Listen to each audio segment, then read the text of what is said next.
Assalamu алейкум, урматтуу Кыргыз блог каналынын катталуучулары жана көрүүчүлөрү. Бүгүн деген бизде 3-октябрь жана биздин негизги кыргыз курама командабыз кайрадан чогулушту. Бул жолку октябрь айындагы 2 оюн бар. Ушул 2 оюн үчүн биздин курамабыз чогулду. Бул оюндар деген өзүңөр билгендей жаттап бүттүңөр уже, мен ар бир видеодо айтып атып, 2026 жылкы дүйнө чемпионатына тандалуу оюндарынын 3-туру. Максим Лисицин өзү айткандай, экинчи блок. Экинчи блоктогу оюндар. Биринчи оюн бизде 10-октябрь күнү өтөт. 10-октябрь күнү биз конокто Катар курамасы менен оюн өткөрөбүз. Андан кийинки оюн болсо өзүбүздүн үйүбүздө, биздин стадионубузда өтөт. Түндүк Корея курама командасы менен ойнойбуз. Азыркы учурда биздин курама командабыз 30 оюнчу чогулуп, Сауд Арабиясында Жидда деген шаарда чогулушту. Бул шаарда 3-октябрдан бүгүндөн баштап 8-октябрга чейин өздөрүнүн окуу машыгуу жыйындарын өткөрүшөт. Жана 8-октябрь күнү Катарга учуп барышат. Ал жерде болсо алдыда боло турган ошол Катар менен оюнга даярданышат. Андан ары буга чейин биздин курамабыз 2 оюн өткөргөн болчу. 2 оюнда биздин курамабыз жакшы көрсөткүч көрсөттү деп айтсак болот. Анткени деген бул 2 курама биринчиси бул Иран менен оюн өткөргөнбүз. Андан кийин болсо Өзбекстан курамасы менен оюн өткөргөнбүз, өзүңөр билгендей. Эгер артты карасак, буга чейинки ойногон оюндарда биз мурунку видеолордо да айткам мен бул нерсени.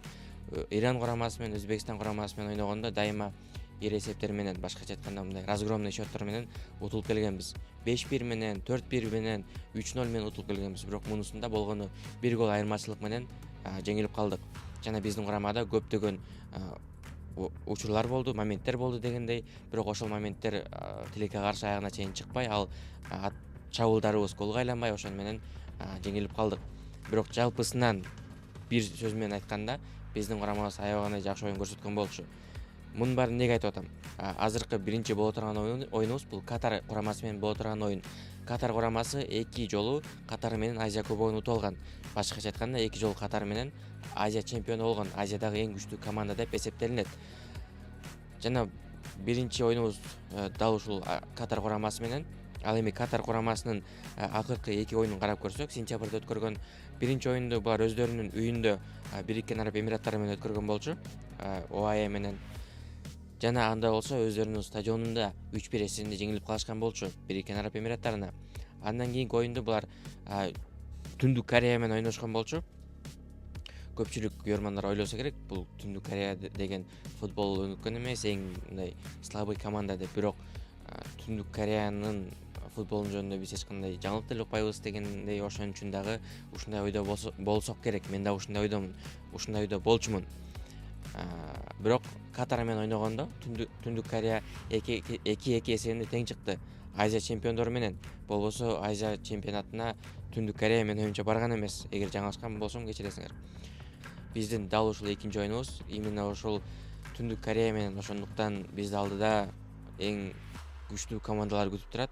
Эч кандай Кытайлык Тайбэй же болбосо Мьянма же болбосо кимдер менен ойнодук элек, Түркменистан деген окшогон курамалар жок бизде алдыда. Жалаң гана күчтүү курамалар. Ошондуктан биздин оюнчуларыбыз мыкты оюнду көрсөтөт деген үмүттөбүз. Азыркы учурда 30 оюнчу чогулду. Бул деген биздин кеңейтилген курамыбыз. Кеңейтилген курамыбызда мурунку сборлорго, окуу жыйындарына айырмаланып, чабуулчулар көбүрөөк чакырылыптыр. Бул жерде мурун деген бизде көбүнчө 3 гана чабуулчу чакырылат болчу жана көп тренерлер көбүнчө багы жарым коргонууга басым жасайт болчу. Бирок мунусунда Максим Лисицин өзгөртүү киргизди окшойт. Чабуулчулардан Бекназ Алмазбеков чакырылыптыр. Андан кийин Мерк Кими, Гүлжигит Алыкулов, Кожо Жоэл, Жумашев Атай, Жыргалбек уулу Кайрат жана Усубалиев Алишер.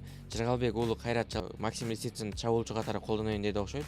Бирок бул факт эмес, анткени деген негизги курамга 23 гана оюнчу чакырылат. Башкача айтканда бир нече күндөн кийин биз негизги курамдын тизмесин алабыз, тизмесин көрөбүз. Ошол тизмеге 23 гана оюнчу чакырылат, 23 гана оюнчу калат. Калган 7 оюнчу өздөрүнүн үйүнө кайтып барышат. Эми алдыдагы 2 оюн көрсөтөт. Бул оюнчуларыбыз кандай оюн көрсөтөт экен? Биздин азыркы учурда өзүбүздүн тайпабызда А тайпасында 6 команданын ичинен акыркы орунда турабыз, 0 упай менен. Биздин футболчуларыбызга чоң үмүт артабыз. Жок дегенде 1 упай болсо дагы алып, жок дегенде бир 6-чы эмес, акыркы эмес, кача бир 5-чи орунду камсыздайбыз деген. Ушуну менен видео сайгына келип жетти. Көргөнүңөр үчүн чоң ыраазычылык билдиребиз. Кийинки видеодон жолугушканча жакшы тургула. Sen daim büyük uçup gökkölü